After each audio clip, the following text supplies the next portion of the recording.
Um, Tonight we are at Haram al Sharif, the Temple Mount.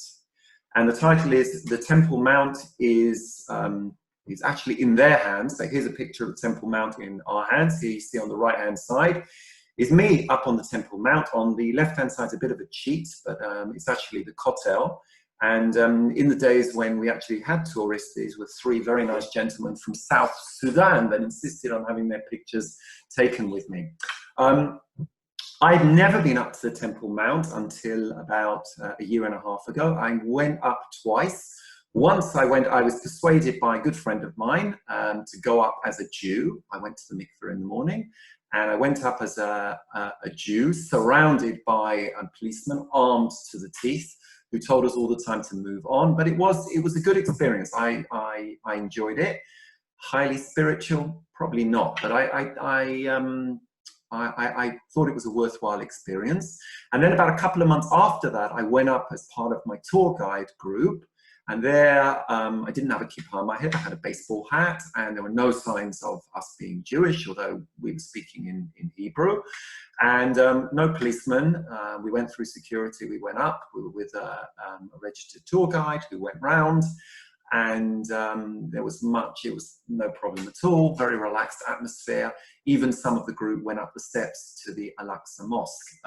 They did not, up the steps to the Dome of the Rock. They didn't go in the Dome of the Rock because if you are not a Muslim, you cannot go into the Dome of the Rock or the Aksa mosque. That's nothing to do with religion. That is a political restriction that the Waqf has decided to put on non-Muslims.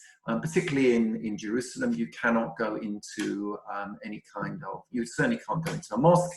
If you go to Ramla or other places, you can go into mosques, no problem. Okay, so the Temple Mount is in their hands. And here you see the Dome of the Rock, lots of Hamas flags flying, and the sign on the right-hand side, Al-Aqsa is only for Muslims. And possibly, I think as Jews, we really don't understand what's up there. We understand maybe a little bit about the Dome of the Rock and the Al-Aqsa Mosque, because we can see them from down below. But apart from that, we don't really know very much. But just a brief outline of what is up there. So the Dome of the Rock is not a mosque, it's a monument. It was built in 691 by Caliph Abd al-Malik.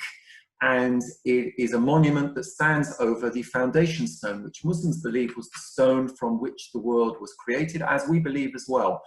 If we're talking about Akedat Yitzchak, that we believe happened also on Har Moriah and at the same place, the Muslims also believe in Akedat Yishmael, almost the identical version, with a different central character, but they believe that it happened in Mecca and not in Jerusalem. Okay, the dome, the Golden Dome, is the most known, perhaps the most known picture of Jerusalem. Perhaps if you asked any non-Jews, what do they think about Jerusalem? They would say that image of the Golden Dome. It's 20 meters wide, and it was gold-plated actually before 1993. But in 1993, King Hussein was exceedingly generous. He sold one of his many homes in London, got $8.2 million US, and donated 5,000 gold plates to plate the dome with gold. And the outside is also very beautiful. It's this blue fiancé, probably didn't pronounce that right, tiles, which are very characteristic. By the way, overall design is not at all in tune with Islamic architecture. It's octagonal design. There's an outer octagonal chamber and an inner one as well. And octagons were very typical of Roman or Byzantine building.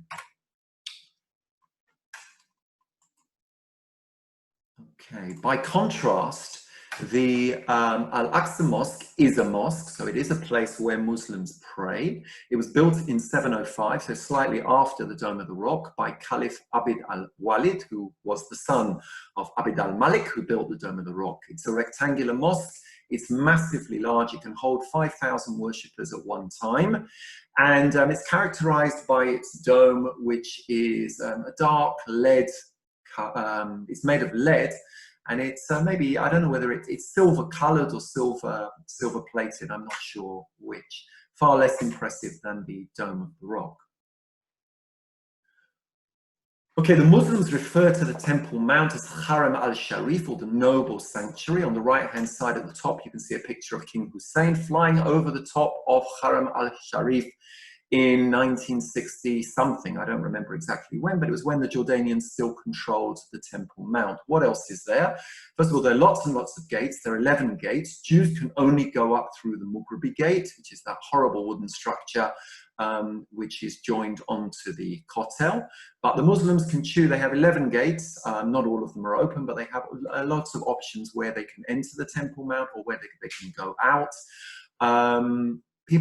Tourists who are not Jews, also go through the Mughrabi gate. There are 4 minarets, which are those towers where the imam calls people to prayer. There are lots of ablution fountains where Muslims wash their hands and their feet before praying in the mosque. And there are also lots of buildings, and there are also tombs. You have to be very privileged to be buried on the Temple Mount. 3 notables who were buried on the Temple Mount are Sheikh Hussein, who was the great-great-grandfather of the current king of Jordan. He was the leader of the Arabs during the First World War, was famously pictured with Chaim Weizmann. Also buried there is Al-Qadr al-Husseini, who was he was killed in the Castel. He was killed at the Castel shortly prior to the establishment of the State of Israel.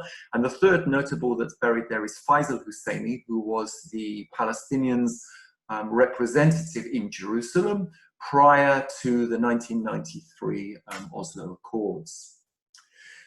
So I hear quite a lot Jews saying that there's no basis in the Quran to the Temple Mount as a holy Muslim site. True, but really there's no basis in the Torah for the Temple Mount as a site of the temple. Okay, but the Quran does allude to the holiness of the Temple Mount, and the Quran, I quote the Quran, it says, "Glory to him who made his servant travel by night from the sacred place of worship to the furthest place of worship." The furthest place of the sacred place of worship is Mecca, and the furthest place of worship is Jerusalem, and particularly the Temple Mount.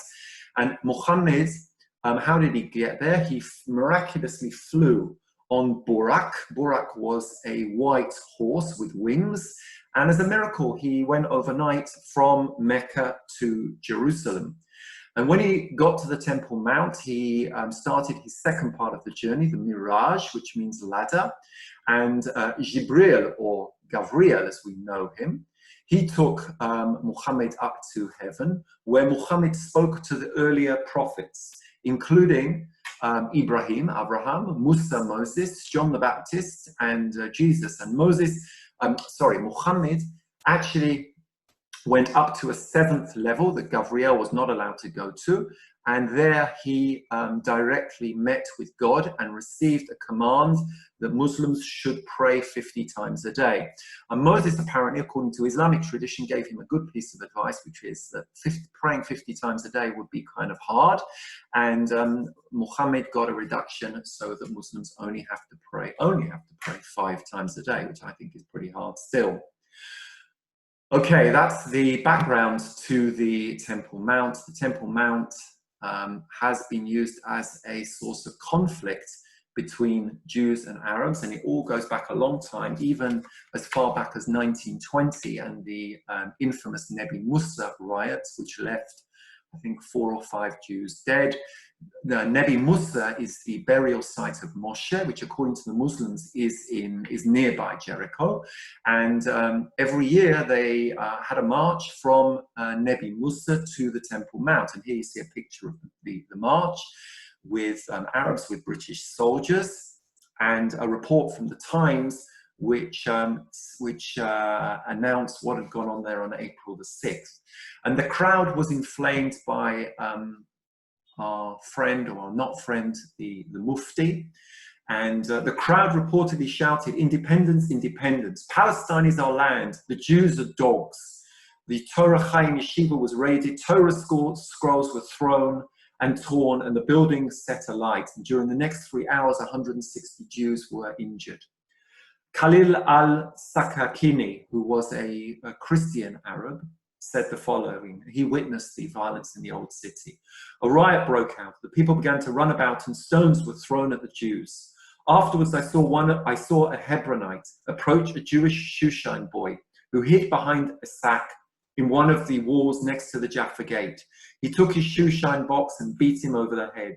The riot reached its zenith. All shouted, Muhammad's religion was born with the sword. I immediately walked to the municipal garden. My soul is nauseated and depressed by the madness of humankind. Let's skip forward to 1967. אנחנו יושבים על הרכב שצופה אל העיר העתיקה. אנחנו נהיה הראשונים להיכנס אליה. לנוע אל השער. אנחנו הולכים ומעמיקים לתוך העיר העתיקה.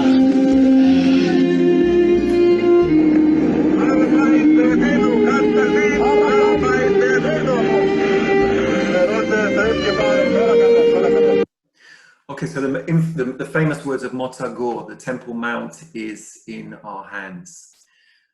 And there is a picture, you can find it on the internet. It's not a very clear picture of the Israeli flag flying on the Dome of the Rock. But this was followed by a visit by the defense minister. You can see him in the middle, Moshe Dayan, flanked by Uzi Narkis and Motagor. And very quickly, Dayan drew up the famous status quo, which was as follows. The Waqf will be responsible for religious and civil arrangements concerning the Temple Mount. Jews will not be allowed to pray on the Temple Mount, but they will be allowed to visit. The Israeli police will be responsible for security. Israeli sovereignty and law will apply to the Temple Mount and the approaches to the Temple Mount. Jews would be allowed to enter the Temple Mount through the Mughrabi gate. Muslims would enter the Mount through any other gate, any gates that they wanted. And it was prohibited to wave flags of any kind on the Temple Mount. Effectively, what Moshe Dayan did was he gave religious sovereignty to the Arabs. And how did he get away with that? Because at the time, Jews and 800,000 Jews came to the Kotel at Shavuot, following the Six-Day War, but Jews were very indifferent to the Temple Mount. The Haredim didn't want to go up there for religious reasons. The religious Dati Le'umi community, they also didn't want to go there. They didn't know where the Kodesh Kodashim was. They didn't want to offend the Haredim, and the secular community wasn't interested at all. And any petitions that were made to the courts, the Israeli courts, to go up or to allow groups to go up were largely overridden by security concerns. Skip to 2000 and the Al-Aksa Intifada.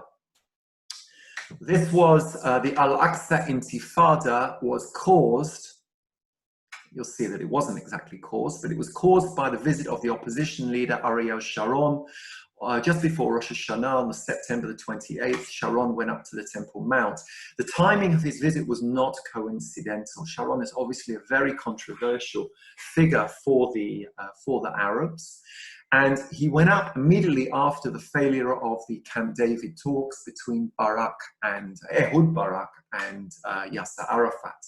And one of the reasons that those talks failed supposedly was because of the inability of the Israelis and the Arabs to agree on the status of the Temple Mount.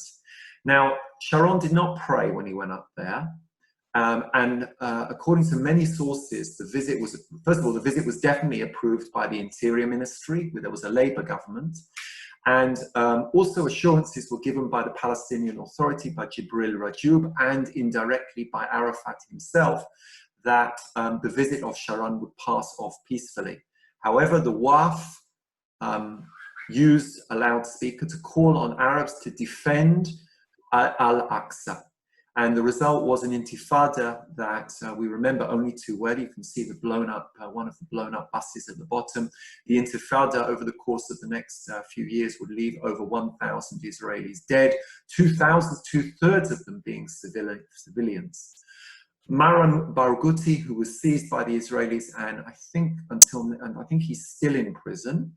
He was a senior figure within the Palestinian Authority, within the military wing of the Palestinian Authority. He categorically stated that the Second Intifada would have broken out even without Sharon's visit, but they used Sharon's visit as a trigger to start the Intifada. Skip forward to summer of 2014 and another Intifada, the third Intifada. This one was a little bit different. There were thousands of terrorist incidents. We now have the barrier, so it's less easy for Hamas or other Palestinian groups to penetrate over the wall. However, there were thousands of terrorist attacks, firebombings, stonings, and many, many knife attacks. One particular infamous one was on November the 18th when there was an attack on a shul in Har Nof, and 5 members of the community who had their tefillin on were killed by gunshot, and a Druze policeman who was off duty and tried to intervene was also killed. The rallying call from the Palestinians for this Intifada was Israel is planning to change the status quo on the Temple Mount and permit Jewish prayer there. Israel is planning to raise the Al-Aqsa Mosque. So Israel didn't have any plans to do that. There were plots of right-wing extremists in the 70s and 80s to blow up the Al-Aqsa Mosque, and all of those had been foiled by the Shin Bet.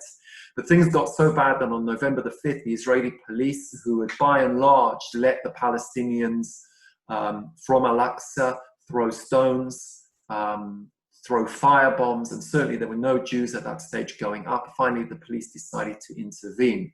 And Abu Mazen said the Jews defiled Al-Aqsa and their entrance to the Temple Mount should be prevented at all costs. And to make matters worse, the Jordanians, that were very much the custodians of the Temple Mount, they recalled their ambassador, and there was a diplomatic crisis between Jordan and Israel. And here you see a couple of pictures. On the left, you see Palestinians, worshippers, in the Al-Aqsa Mosque. You can see the carpet of the Al-Aqsa Mosque where worshippers would pray, and you can see them collecting up stones. They're really boulders that they would throw down over the Kotel wall onto worshippers praying at the Kotel. And on the right-hand side, you can see the police and some of the fire that was started by firebombs that met them when they tried to enter the Al-Aqsa Mosque. Things died down in the winter, but a year later, the Intifada started up again. And the source of a lot of this information is from the jcpa.org, which is, I think, a right-wing organization. One of the people behind it is Dori Gold. Okay, so they're not all none of these are my own facts. But in September 2005, there were 228 serious terror attacks. Okay, this is not stones being thrown, it's rammings, explosive devices, firebombs and stabbings, 34 dead Israelis and 355 wounded. But what symbolized this Intifada, as opposed to the previous Intifada, was that the perpetrators were in many, many cases lone wolves, that is, Palestinians from the West Bank and from East Jerusalem, and also Israeli Arabs as well. Palestinians that had had no previous connection with Palestinian terror organizations. One such person was Abid Mahmoud Abid Rabba Duiyat, who caused the death of Alexander Levlovich by throwing stones at his car on Erev Rosh Hashanah in 2015. And when he was interrogated, he very much put forward his reasons for doing this, which was Al-Aqsa is in danger. And that was a rallying call of many, many of these young Palestinians. And when he carried out his attack, he was wrapped in a Hamas flag, which he received as an Al-Aqsa in danger rally, which took place in Fahim in Israel, actually in Israel proper, okay, inside the Green Line. And the Palestinians used social media, Facebook, Instagram, to spread, both Palestinian Authority and Hamas, to spread the message that the Al-Aqsa Mosque is in danger. Okay, post-2005, we're looking at the status quo on the ground. So first of all, what did the Israelis do? How did they respond? So the northern branch of the Islamic movement in Israel was declared illegal in 2015. Its leader in 2017, Raad Salah, was arrested. He was charged with incitement and being behind the 2017 Temple Mount shooting, which left 2 policemen dead. Neither of the policemen were Jewish, by the way. I think they were both Druze. He said he was merely quoting the Quran, but this year in February, the court sentenced Salah to 28 months in prison for incitement to terror. Also in 2015, Jordan's supervisory role was expanded as a way of repairing the diplomatic crisis with Jordan. The Kerry understandings, our dear beloved John Kerry, who was the Secretary of State under Obama, and was very much a formalization of the old status quo agreements of Moshe Dayan. They agreed to other things. They agreed to share security information. The Jordanians wanted security cameras actually installed on the Temple Mount. It was, they dropped that after a few months. In terms of Jewish access from 2015 has been strictly controlled. Small groups who are surrounded by the police and are allowed to go up, and there's still controversy. So Tisha B'Av 2019, if you remember last year, Tisha B'Av clashed with Ramadan, and there was a whole big hoo-ha that Jews would not be allowed to go up to the Temple Mount on Tisha B'Av. Eventually, through political pressure, they were allowed to go up. Just a word on the Al-Mawani Mosque, which was built actually in 2000. It's a massive mosque that was built by excavating all the dirt of Solomon's temples, and the dirt was thrown down. The Waqf had no permission to do that. They had no permits, and of course they completely disregarded any kind of antiquities that would be that could be in that in the layers that were there. Of course, that's there is the temple sifting project that is going through the dirt, but obviously it's not now in situ and it's not as good. Are the Arabs, was there a deliberate attempt to destroy and deny the temple was there by the Waqf? I don't think so. I just think it's more an attempt by the Waqf to show we're in control here. We don't need building permits. There's other places in Israel where the Arabs have built without building permits as well, but the Waqf is saying we'll do whatever we want here. And a massive mosque was built that can take, I think, up to 10,000 worshippers. Okay, the picture on the right is a very good picture that I took. I like it anyway. I won't tell you where I took it from. You see a rainbow shining over the Russian Church of the Ascension, and in the near ground you see the Temple Mount. Peace over the rainbow. Maybe, probably not. Okay, there is an increased demand from Jews wishing to visit the Temple Mount. Dati Leumi rabbis certainly don't object to Jews going up to the Temple Mount. We know almost certainly where the Holy of Holies was, and Dati Leumi Jews are going up in increasing numbers. There is, as I mentioned, the status quo has been formalized. Dayan's status quo is formalized into a formal kind of arrangement with Jordan. Jordan are basically adopting a patron role over the Temple Mount, and certainly the Israelis certainly prefer the Jordanians to be involved, and Jordanian custodianship over the Temple Mount is also very important for the Jordanians and for the Hashemite kingdom. The ban on non-Muslim prayer is strictly enforced. If you go up as a Jew and you try and pray, the police will arrest you. They continuously move you on. The Yehuda Glick incident happened a couple of months ago when Yehuda Glick, former member of Knesset, was arrested. I don't think he prayed up there, but the police, he's a figure that is controversial. By the way, in 2014, the Arabs tried to, they made a very, very close attempt to assassinate him, okay?